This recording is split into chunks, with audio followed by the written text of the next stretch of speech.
오늘 우리에게 주신 하나님의 말씀 창세기 6장 1절부터 7절까지의 말씀입니다. 창세기 6장 1절부터 7절까지의 말씀. 저와 함께 한 절씩 교독하시겠습니다. 사람이 땅 위에 번성하기 시작할 때에 그들에게서 딸들이 나니 하나님의 아들들이 사람의 딸들의 아름다움을 보고 자기들이 좋아하는 모든 여자를 아내로 삼는지라. 여호와께서 이르시되 나의 영이 영원히 사람과 함께하지 아니하리니 이는 그들이 육신이 됨이라. 그러나 그들의 날은 120년이 되리라 하시니라. 당시 땅에는 네피림이 있었고 그 후에도 하나님의 아들들이 사람의 딸들에게로 들어와 자식을 낳았으니 그들은 용사라 고대의 명성이 있는 사람들이었더라. 여호와께서 사람의 죄악이 세상에 가득함과 그의 마음으로 생각하는 모든 계획이 항상 악할 뿐임을 보시고 사람 지으셨음을 한탄하사 마음에 근심하시고 함께 읽습니다. 이르시되 내가 창조한 사람을 내가 지면에서 쓸어버리되 사람으로부터 가축과 기는 것과 공중의 새까지 그리하니니 이는 내가 그것들을 지었음을 한탄함이니라 하시니라. 아멘. 가인의 후손에서 그리스도의 자녀로란 제목으로 하나님의 말씀 선포하겠습니다. 우리가 경부 고속도로를 타고 서울 방향으로 쭉 올라가다 보면 이 용인쯤 돼서 그 왼쪽에 그 우리들 교회라는 교회가 있습니다. 그 교회는 항상 이렇게 크게 굉장히 큰 전도 문구를 적어놔서 이 전도 문구가 고속도로 상에서도 보입니다. 작년쯤이었던가요? 이 교회가 내걸었던 전도 문구가 예수 그리스도 행복의 시작입니다 였습니다. 자, 예수 그리스도와 행복을 연결하는 전도 문구는 굉장히 많습니다. 그래서 이런 설교 제목도 많고 또 행복교회 이런 식으로 참 행복과 이 교회 복음 연결시킨 일이 참 많죠. 자, 이것을 봤을 때 우리는 그리스도인이든 비그리스도인이든 모두 다 행복을 추구하는 삶을 살고 싶어 한다는 것을 알고 있습니다. 자, 행복하지 않고 싶어하는 사람은 없을 겁니다. 입으로는 설령 그가 나는 행복하지 않아도 돼, 나 일찍 죽을 거야, 그렇게 말해도 사실 그 본심에는 행복하고 싶어하는 본능적인 욕망이 있다는 것을 사실 우리는 다 알고 있죠. 자, 모두가 이처럼 행복을 추구한다는 말의 이면에는 사실 지금 나는 행복하지 않아 라는 속뜻이 담겨 있습니다. 그것은 우리가 살고 있는 이 세상이 행복하지 않은 세상, 즉 고통스러운 상태라는 것을 우리에게 알려주는 것이죠. 자, 이 인간 세상에 가득한 고통의 문제에 맨 처음 주목한 사람은 기원전 600년경에 태어난 석가모니라고 하는 사람입니다. 자, 이 석가모니, 그는 이제 오늘날 네팔 지역인 샤카라고 하는 나라의 왕자였는데, 이 왕자가 어느 날 길거리에 나가 보니까 이 사람들의 삶이라고 하는 게 다 고통투성인 거예요. 그래서 그는 인간 세상의 고통을 4글자로 요약합니다. 생로병사, 태어나서 늙어서 병들어 죽는다는 이 인간의 운명, 이것은 결국 고통이더라. 그럼 어떻게 해야 이 고통에서 벗어나서 그들이 생각하는 서방 극락 정토, 그것에 들어갈 수 있을까? 해탈해야 된다는 거죠. 해탈. 그래서 모든 종교는 사실 다 나름대로 이런 고통의 문제를 해결하기 위한 방법을 제시하는 것이라고도 볼 수 있겠습니다. 오늘날 이단과 사이비도 다들 행복을 추구하기 위한 방법들을 제시하죠. 그것이 소통의 해결이든 혹은 돈 버는 방법이든 간에 모든 인간은 이렇게 세상의 고통으로부터 벗어나 행복을 추구하는 방법을 지금까지도 연구하고 개발하고 또 배우고 습득하고 있다는 뜻입니다. 자, 모든 인간, 그리고 옛날 사람들도 이 세상에는 왜 이게 고통이 가득할까? 특별히 중국 사람들의 이 통찰을 볼 필요가 있겠는데요. 자, 중국 사람들이 이 죄라고 하는 한자어를 2가지로 풀어서 썼습니다. 첫 번째는 이 파란색으로 표시되어 있는 것은 옛날 고어, 옛날 말로 한자입니다. 이 한자어로 이 옛날말 죄는 스스로 자자에 고통스러울 신자를 썼어요. 즉 스스로 고통스러운 상태가 죄라는 겁니다. 스스로 고통스럽다라는 말은 결국 모든 인간이 다 고통 가운데 있고 이로 말미암아 죄를 짓는다는 것이죠. 자, 고통으로 말미암아 죄를 지다 보니까 이 고통이란 문제를 해결하는 것, 이것은 결국 죄와의 싸움이다라고 고대 사람들은 생각한 겁니다. 그리고 두 번째로 이 죄라는 한자가 바뀌어서 오늘날 우리가 쓰고 있는 이 죄가 됐는데, 이 죄라는 오늘날 쓰고 있는 한자어는 그물망변의 아닐 비자를 씁니다. 그물망의 아닐 비라는 뜻은 내가 아니라고 하는 상태, 그러니까 부정적인 상태에 내가 둘러싸여 있다는 뜻이에요. 사방을 둘러봐도 아니라는 겁니다. 사방을 둘러봐도 구원의 해결책이 도무지 보이지 않더라는 말이죠. 즉 죄는 고통이며 우리가 살고 있는 세상은 고통 속에 있다. 이것을 이 한자어가 보여주고 있다고도 볼 수 있겠습니다. 이처럼 이 세상의 진실은 고통이었죠. 그리고 모든 세계는 이 고통 속에서 해방되는, 즉 구원을 바라고 있다고 성경은 우리에게 이야기하고 있습니다. 로마서 8장 21절과 22절 말씀입니다. 그 바라는 것은 피조물도 썩어짐의 종노릇한 데서 해방되어 하나님의 자녀들의 영광의 자유에 이르는 것이니라. 피조물이 다 이제까지 함께 탄식하며 함께 고통을 겪고 있는 것을 우리가 아느니라. 아멘. 자, 모든 세계가, 모든 피조물이 다 이렇게 고통 속에 있기 때문에 행복을 추구한다라고 성경은 우리에게 분명히 가르쳐주고 있습니다. 자, 그렇다면 우리는 여기서 행복은 도대체 무엇입니까? 라는 질문을 던져봐야 합니다. 자, 이것도 또 행복이라는 한자어가 참 우리에게 굉장히 직설적으로 알려주는 이 행복의 모습이 있어요. 이 행복이라는 한자어를 분석해 보면 이 행복의 행자는 일찍 요자와 그 바꾸다 역자가 합쳐진 단어라고 합니다. 이 말은 요절을 막다예요. 행복의 행자는 요절, 즉 일찍 죽지 않는 것이고, 이 복자는 입구와 전자와 그 위에 한 일자가 돼가지고 이 항아리에 먹을 것이 가득한 상태입니다. 이것에 보일 시변이 썼기 때문에 항아리에 먹을 것이 가득한 걸 내 눈으로 보는 게 복이라는 거예요. 즉 행은 일찍 죽지 않고 오래 사는 것이고, 복은 먹을 것이 많은 거예요. 행복이 뭡니까?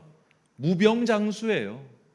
무병장수, 부귀영화, 이 8글자가 행복의 요체라고 이 한자어는 설명하고 있고, 사실 이 한자어가 설명하는 행복의 개념이 오늘날 우리가 생각하고 있는 일반적인 행복의 개념에서 크게 벗어나지가 않습니다. 자, 어떤 사람은 오늘날 그 매슬로우의 8단계 욕구 해설을 하면서 이 자아 실현을 해야 행복하다고 이야기를 합니다. 하지만 우리는 다 알고 있어요. 여러분, 아무리 우리가 자아 실현을 해도 가난하면 행복하지 않아요. 아무리 자아 실현을 해도 내가 그것 때문에 내 수익이 발생하지 않으면 궁극적으로 불행해요. 자, 수많은 화가들 중에 사실 그림을 그려가지고 당대에 유명해진 사람은 거의 피카소 빼고는 없습니다. 피카소 정도야 당대에 유명한 화가라서 그가 그림을 그리는 즉시 팔렸지만, 대부분의 화가들은 가난하게 살다가 죽고 나서 그의 작품이 유명해졌죠. 그러면 그 사람들, 가난하게 살면서 소위 자아 실현을 했던 화가들은 행복하게 살았을까요?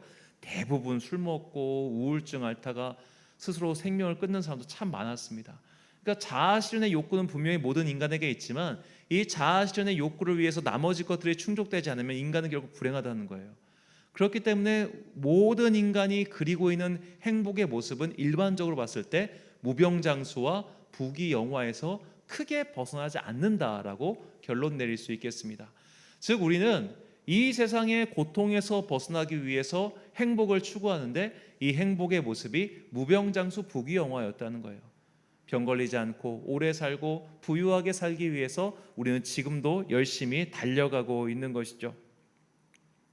자, 오늘 본문은 이 홍수 심판에 대한 이야기인데, 이 본문 속에서 우리는 과연 이 행복이라고 하는 한자가 말하는 그 행복이 진짜 우리가 추구해야 할 행복인가라는 질문에 대한 답을 얻을 수 있습니다.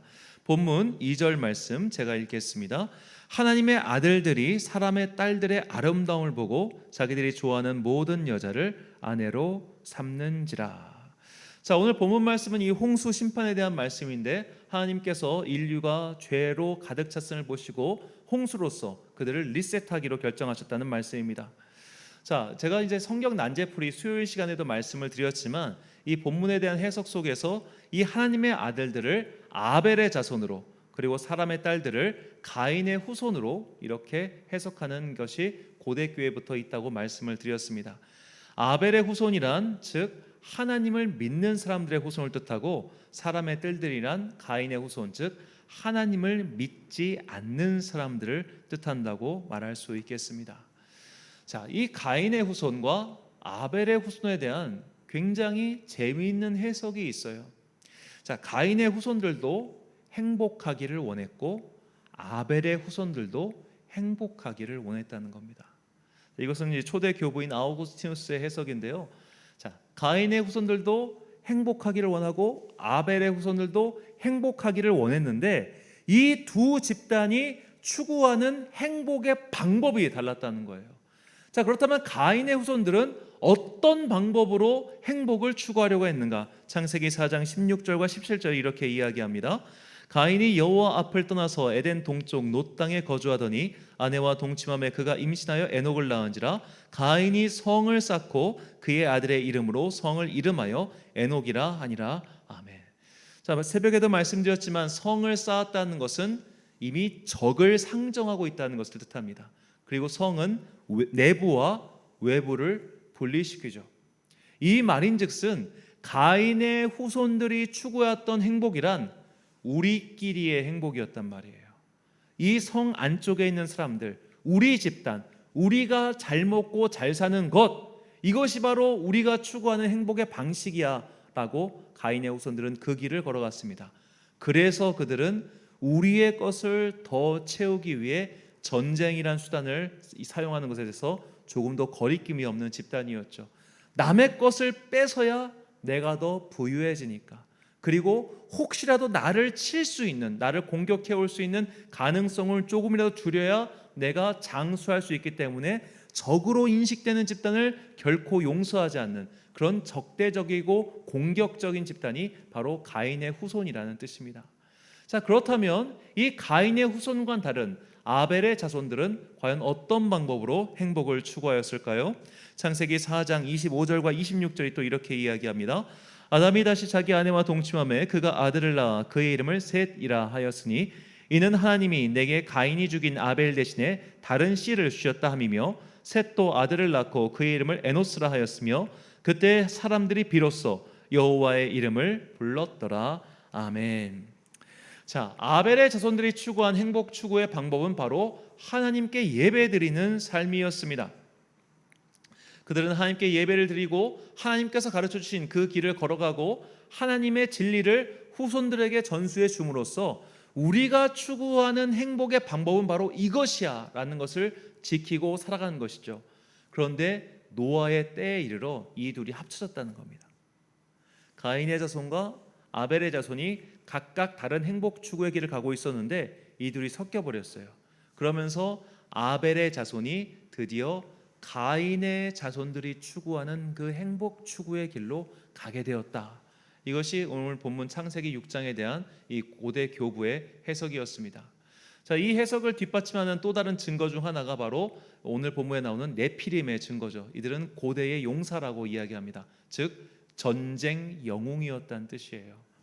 가인의 자손과 아벨의 자손이 결합하여 후손이 태어났는데 그들이 전쟁 영웅이었다. 즉 그들은 전쟁을 해서라도 남의 것을 빼앗아서라도 내 행복 추구를 위해서라면 뭐든 거릴 것이 없어진 이기적인 집단으로 변모하였다는 뜻입니다.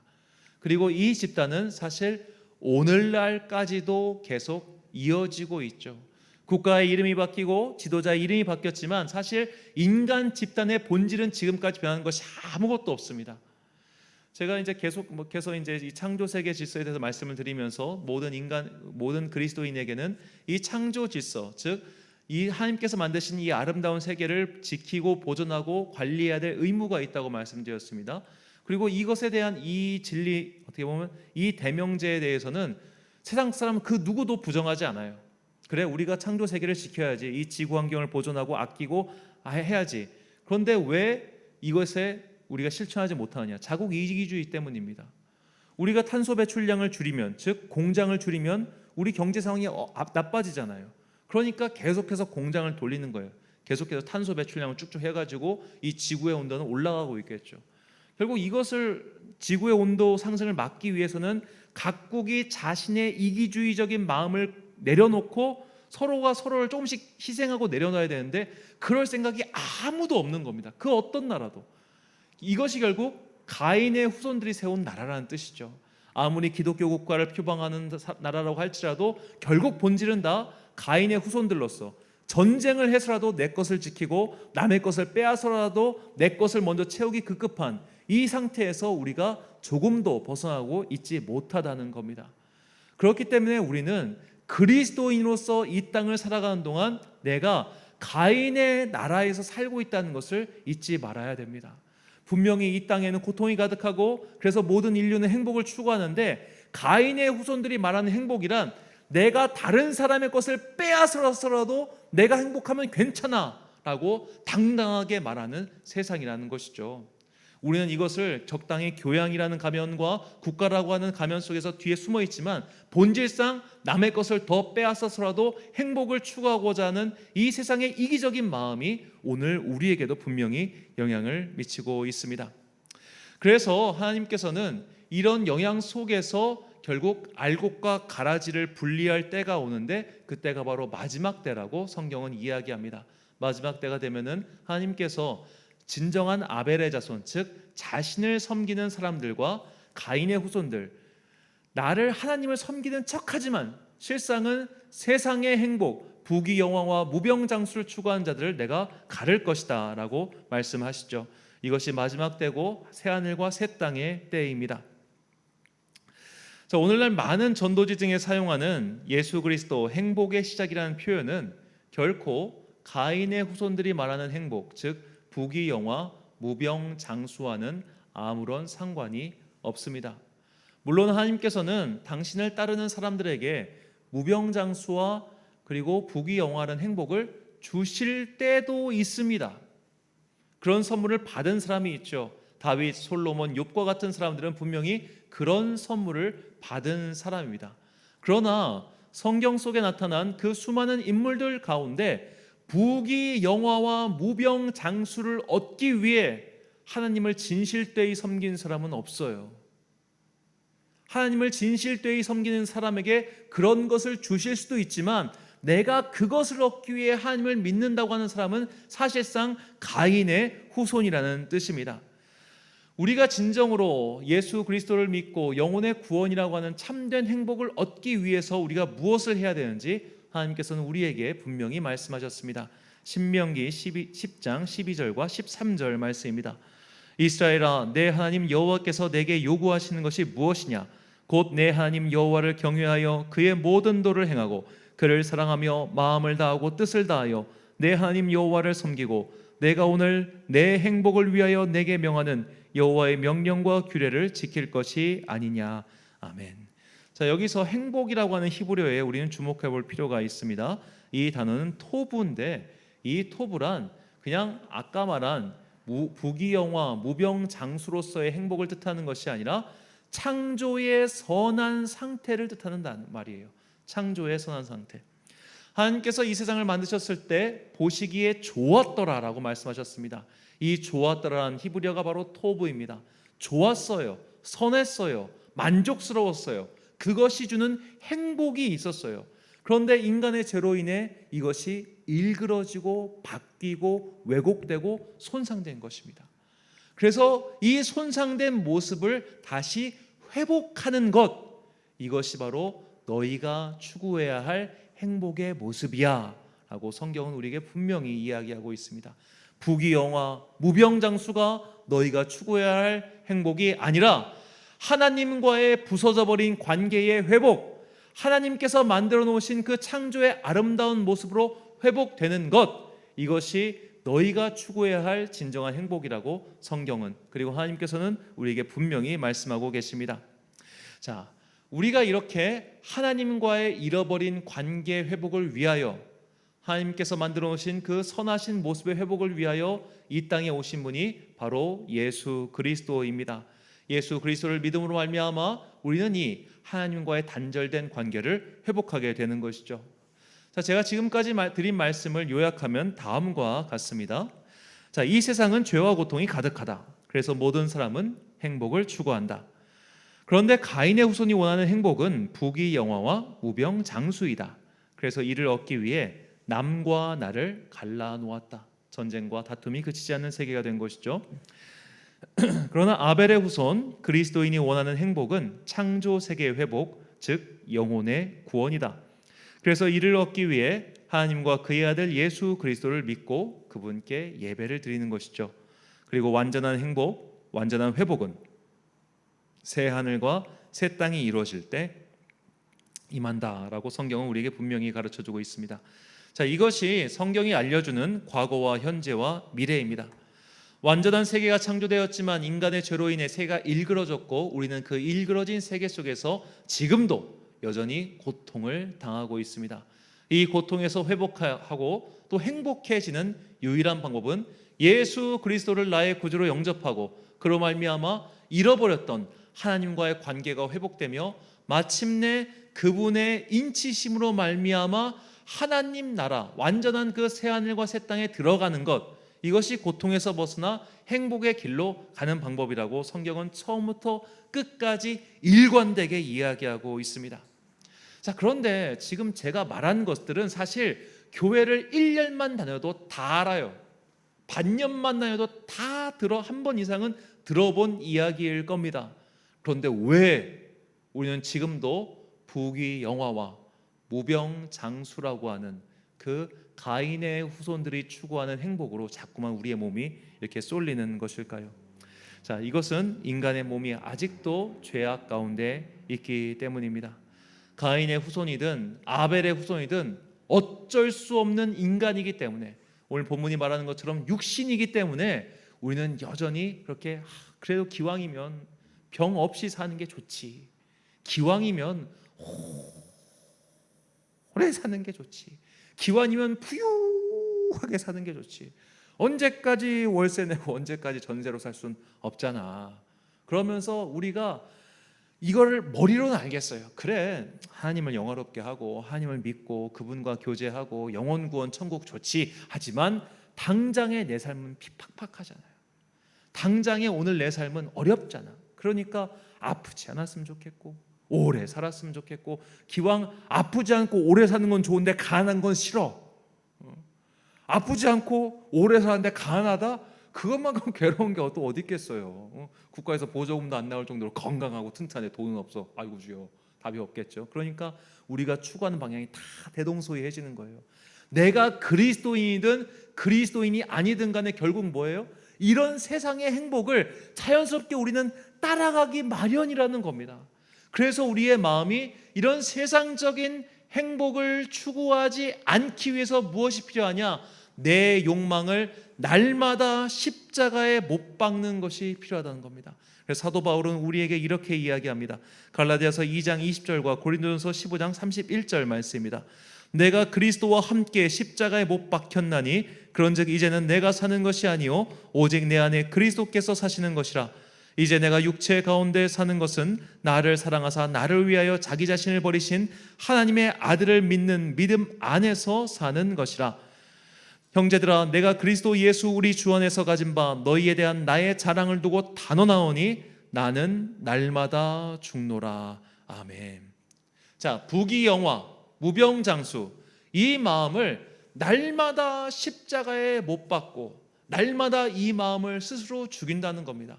그러지 않으면 나도 어느샌가 가인의 후손들이 가는 길을 따라가서 남의 것을 빼앗고 강탈해서라도 내가 부귀하면 돼, 내가 영화로우면 돼, 내가 건강하게 잘 살면 그만이야 라고 하는 이기적인 모습으로 흐를 수 있기 때문에 우리는 이런 욕망을 날마다 십자가에 못 박아야 된다고 사도는 우리에게 이야기합니다.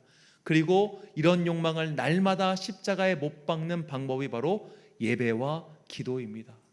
우리가 주마다 꼭 예배를 거르지 말고 드려야 하는 것, 또 가능하다면 날마다 기도하고 여러 행사 중간중간마다 내가 시간을 구분하여 예배를 드려야 하는 이유는 우리의 영혼은 가만히 내비두면 가인의 세상 쪽으로, 가인의 후손들의 방향으로 세상의 정욕과 탐심으로 흘러가기 때문입니다. 우리는 이것을 바로 땡겨서 교정하기 위해 오늘도 이 자리에 나와 예배를 드리는 것이죠. 자, 우리는 예배를 드리면서 다시 한번 창세기에 나왔던 가인의 태도를 주목해 볼 필요가 있습니다. 가인은 자신이 예물을 드렸지만 하나님께서 그것을 받지 않으시자 씩씩거리며 화를 냅니다. 자, 우리가 누군가에게 호감이 있어요. 그래서 그 사람에게 선물을 줬다 칩시다. 내가 널 사실 좋아해 하고 선물을 줬는데 상대방이 그걸 거절했어요. 그러니까 막 화가 나가지고 네가 내 선물을 거절해? 이런 팍 하고 화가 났다 칩시다. 근데 반대로 내가 마음에 들어하지 않은 상대가 나에게 선물을 주면 내 마음을 받아달라고 고백하면 다 받아줄 겁니까? 안 그러잖아요. 내가 싫으면 안 받잖아요. 자, 이것을 바꿔 말하자면 상대가 내 선물을 안 받았다면 그 문제의 원인을 상대에게 찾을 게 아니라 나에게 찾아야 되지 않겠습니까? 내가 정말로 상대를 존중하고 혹은 사랑한다는 말이죠. 가인은 하나님께서 예물을 받지 않으시는 원인을 자신에게서 찾지 않고 하나님 탓으로 돌립니다. 그리고 하나님을 믿는 아벨의 탓으로 돌리죠. 그래서 아벨을 살해해버리고 말았습니다. 자, 이런 가인의 후손은 결국 자신의 행복을 추구하기 위해 하나님을 등져버린 존재라는 것이죠. 오늘날 많은 그리스도인들이 이런 가인의 태도를 합니다. 내가 예배를 드렸어요. 내가 예물을 드렸어요. 그러면 하나님 나한테 무병장수를 주셔야죠. 나한테 부귀영화를 주셔야죠. 왜 안 줘요? 이러면서 시험에 들어버립니다. 왜 내가 이것을 했음에도 불구하고 내가 하나님께 이걸 드렸는데 왜 안 줘? 그러면서 스스로 시험에 빠져버려요. 가인의 후손이기 때문입니다. 그러니까 우리가 우리의 나중에 이 알곡과 가라지가 드러나는 것처럼 사실상 가인의 후손으로서 예배에 드리고 있으면 이거 언젠가 들통난단 말이에요. 하나님께서 내가 원하는 그 행복을 주지 않으셨을 때 우리는 그때 실망하고 좌절하고 넘어진다는 것이죠.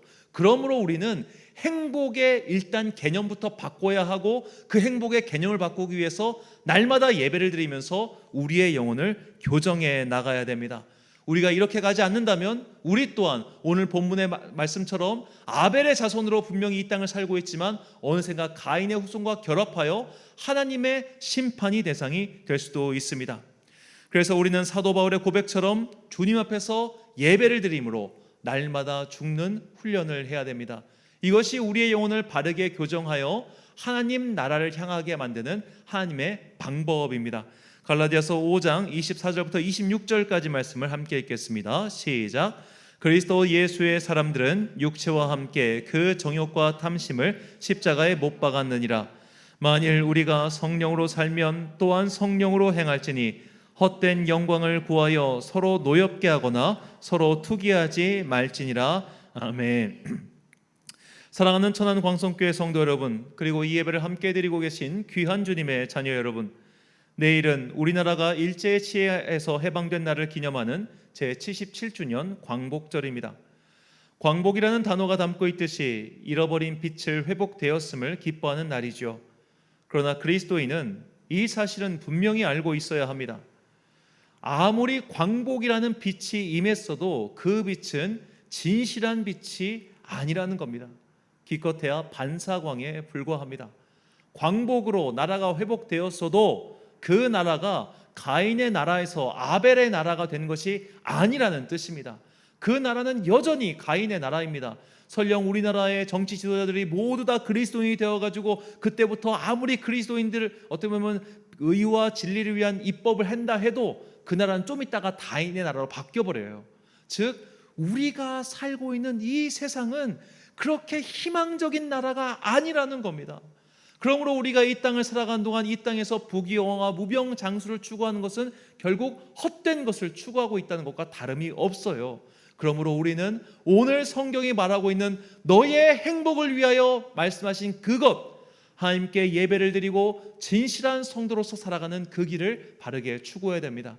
이것이 오늘 우리가 진정으로 행복하기 위하여 하나님께서 우리에게 가르쳐 주신 의와 진리의 길입니다. 이 진정한 행복의 길을 추구함으로 말미암아 빛의 자녀로서 영원한 하나님 나라에 들어가는 여러분과 제가 되시길 간절히 축원합니다. 기도하겠습니다. 사랑과 은혜가 풍성하신 아버지 하나님, 우리는 세상 사람들 모두가 추구하는 무병장수와 부귀영화를 위하여 이 자리에 나와 있는 것이 아님을 다시 한번 고백합니다. 우리는 영혼의 구원과 천국에 들어가기 위하여 이 자리에 나와 있습니다. 지금도 이 세상은 우리의 영혼을 자꾸만 가인의 후손들이 가는 길로 인도하고 있지만 우리는 이제 예배를 드림으로 다시 한번 마음을 가다듬고 그 유혹의 길을 살뜰히 거부하며 주님께서 가라고 하신 십자가의 길, 고난의 길, 그리고 진정한 행복의 길을 가기를 소망합니다. 이제 선포하고 그 길로 나아가고자 하오니 주님의 길을 가고자 하는 우리에게 날마다 성령의 은혜를 주셔서 성령께서 주시는 힘으로 말미암아 세상의 유혹에 빠지지 않고 진정한 구원과 행복의 길을 추구하는 당신의 자녀들 되게 하여 주옵소서. 이 길을 위하여 함께 부르심 받은 성도들과 함께 예배를 드릴 때에 그 예배 가운데 날마다 주님께서 주시는 그 미래의 빛과 희망이 우리와 함께하기를 간절히 소망하며 이 모든 말씀 우리에게 길이요 진리요 생명 되신 예수 그리스도의 이름으로 기도드립니다. 아멘. 찬송가 288장 찬양하겠습니다.